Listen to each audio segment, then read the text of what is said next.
The Sermon on the Mount is the largest collection of the teachings of Jesus, all about his good news that God's heavenly kingdom has touched down here on earth. The teachings are divided into 3 parts: an introduction, a main body, and a conclusion. We'll start with the introduction, where Jesus addresses the identity of his followers. And this section has 3 parts. Right. First come 9 announcements that are often called the Beatitudes, and they're all about who is experiencing the good life. We'll look at the first set of 3, which claim that God's heavenly kingdom is coming to the least likely people. It begins like this. Blessed are the poor in spirit. So that word blessed is makarios. It's a word used to describe someone that you think is experiencing blessing, that is, God's favor and abundance. Look over there, that person's living the good life. Exactly. To see this point clearly, we could suggest the translation. How good is life for the poor in spirit? So, what does that mean to be poor in spirit? Well, in the Bible, a person's spirit is their life breath, their inner vitality. So if your inner spirit is poor, then you are lacking energy and power. Like feeling downcast or discouraged? Yes, but this phrase also can be used to describe those lacking external power, like those on the margins of a society.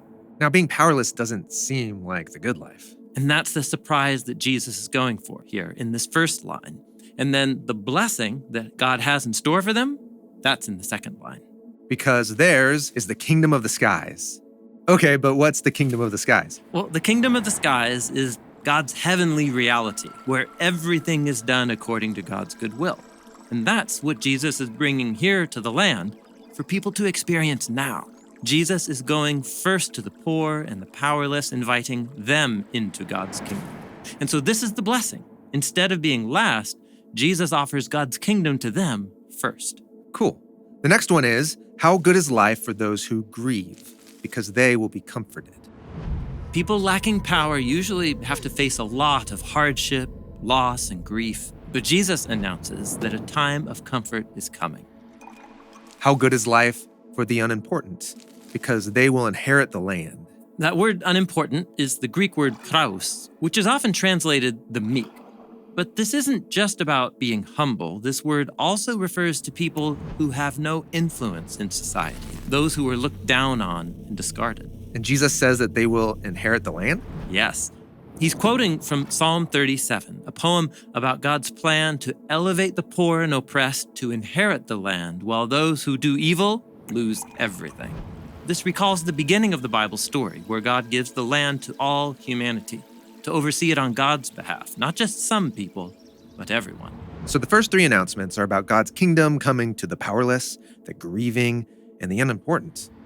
And in the next 3 sayings, Jesus describes the character of those who will be most at home in God's kingdom. How good is life for those who hunger and thirst for righteousness, because they will be satisfied.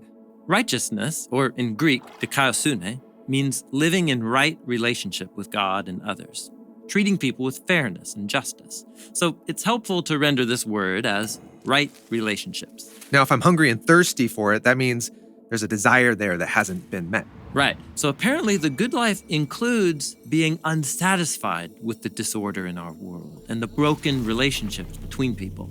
Yeah, like a holy discontent, a longing to see relationships made right all over. And those who long for this will find it? Well, when people treat each other the way Jesus taught, it leads to healthy, satisfying relationships where things are made right. And that's what God's kingdom is all about. How good is life for those who show mercy, because they will be shown mercy. Mercy is a step beyond doing what is simply right or fair. Mercy is generosity. It is extravagant kindness that goes beyond what is required. And the degree to which we show mercy is connected to how much mercy we'll receive. How good is life for the pure in heart, because they will see God. Here, Jesus adopts a phrase from his Bible in Psalm 24, where only the pure of heart can ascend the mountain of the Lord and stand in his holy place. Okay, but what does that mean to be pure of heart? Well, in the Bible, it means living from pure motives. You can be nice to people, but still have contempt for them. You can be devoted to God, but do it for public praise. So being pure of heart is about having your desires align with God's desires in all of your actions. I mean, this is a high calling. Right relationships, a life of mercy, and pure motives. But for Jesus, This is what humans are made for, to desire what is good and beautiful and just, and above all, to desire God, who alone can satisfy our deepest longings. The last three announcements are about the difficult path ahead for those who choose to follow Jesus and enter into God's kingdom. How good is life for the peacemakers, because they will be called children of God. When God's kingdom arrives in full one day, it will bring peace between all people. And so anyone entering God's kingdom now is called to work as a peacemaker. That means entering into conflicts and working creatively to open up a just and generous path forward for others. And that may sound nice, but it can be dangerous, as Jesus goes on to say. How good is life for those who have been persecuted on account of doing what is right, because theirs is the kingdom of the skies. Very often, wading into conflicts and pursuing peace and reconciliation will mean pushing against the status quo. And that'll likely result in resistance, getting fired at from all sides. But if this peacemaking reflects the loving way of Jesus and is done for his reputation, it's worth it. How good is life for you when people insult you and persecute and spread evil lies against you on account of me? Celebrate and shout for joy, because your reward is great in the skies, for this is how they persecuted the prophets before you. Be prepared to be misunderstood, Jesus says. You could be made fun of, treated unfairly, or labeled. And Jesus says that's not only worth it, it's actually a cause for celebration. Right. Jesus says, look to Israel's past prophets as an example. When you are misunderstood for peacemaking, you stand in a long line of God's people who spoke up for righteousness, justice, and mercy. It is both the cost and the reward for bearing witness to God's kingdom. Next, Jesus describes his followers with a new image, comparing them to salt. Here's how he puts it. You are the salt of the land. So why is Jesus calling his followers salt? In the ancient world, salt had an important function: to preserve food and make it last a really long time.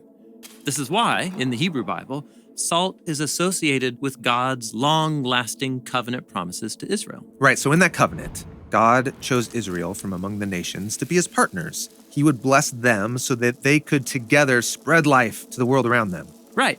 And just like salt preserves food, the role of God's partners is to preserve the life of creation by preserving the covenant. And this partnership is a choice, which is why Jesus says, but if the salt becomes unsalty, with what can it be made salty again? It's useful for nothing, except to be thrown out and stepped on by humans. According to Israel's prophets, Israel violated their covenant with God. That is, they became unsalty. So God allowed enemy nations to conquer and exile them from their land and stomp all over them. But here, Jesus is announcing something bold to his followers. God is renewing his salty crew within Israel. Through Jesus, they can experience God's covenant blessings and recover Israel's calling to preserve the life of the world. Jesus then concludes with one final image, which goes like this. You are the light of the world. A city that is set up on a mountain isn't able to be hidden. Jesus is taking this image from the Hebrew prophet Isaiah, who said that one day God's heavenly reign will touch down on earth in Jerusalem high on a hill. This is a heavenly city, and its light will be like the dawn of a new creation. So Jesus takes an ancient promise about Jerusalem and applies it to himself and his followers. They are the light, they are the city? Exactly. God is beginning his new city, the new creation, right here and right now. And in this city, the whole world gets to experience the goodness of God. Right, which is what he says next. And they don't light a candle and place it under a basket. Rather, upon a candlestand, and it will shine on everyone in the house. In the same way, let your light shine before people, so that they can see your good works, and so they can give honor to your Father who is in the skies. So what does Jesus mean by good works? Well, elsewhere, Jesus and his apostles describe good works as acts of service for people in need and generosity to the poor.